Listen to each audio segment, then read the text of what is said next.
per hundredweight. With the 08 and 14 farm bills, both cooperatives and private dairy manufacturers can offer forward contracts under the federal order system, obviously except for Class 1, which is not allowed, Class 1 milk. But again, all plants can offer forward contracts. With the passage of the 14 Farm Bill, it renewed the new authority given under the 08 Farm Bill. Obviously, one could use traditional futures and options to develop a system where we could focus in on margins. And again, we're focusing on margins these days, excuse me, not just output price. So futures and options, both on the output side and on the feed side, could be used to establish a minimum income over feed cost. Again, converting your feed requirements to a feed required per hundredweight of milk basis. You're gonna have to excuse me. I'm getting over or getting a cold. I don't know which way it is, but hopefully it won't interfere with us too much today. In August of 2008, most of you know that LGM dairy came into existence. There was some structural change done in December of 2010 in terms of some of the operating rules of the program, but it essentially has been the same since its initiation in August.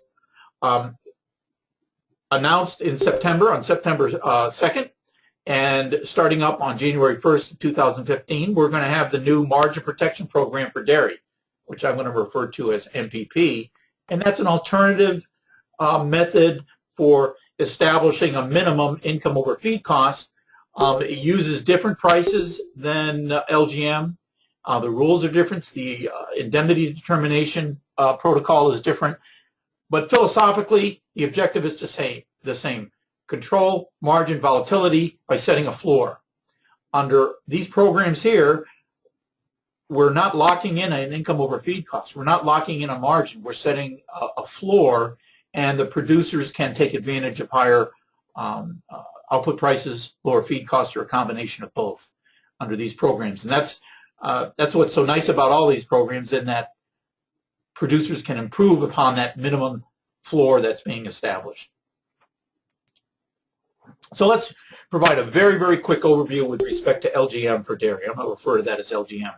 Again, LGM is used to manage the margin volatility, and where that margin is defined as income over feed cost.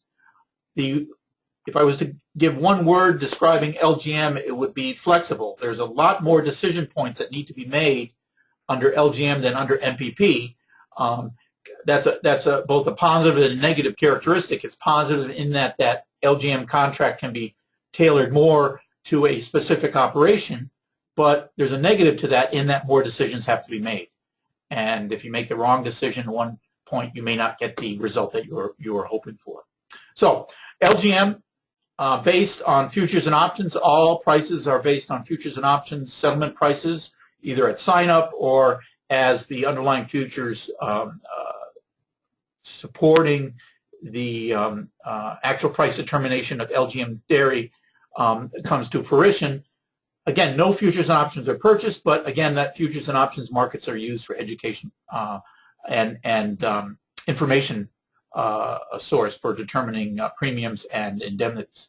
No minimum size limit with LGM, just like unlike MPP, where you have to ensure, as you'll see, at least 25% of your production if you want to participate.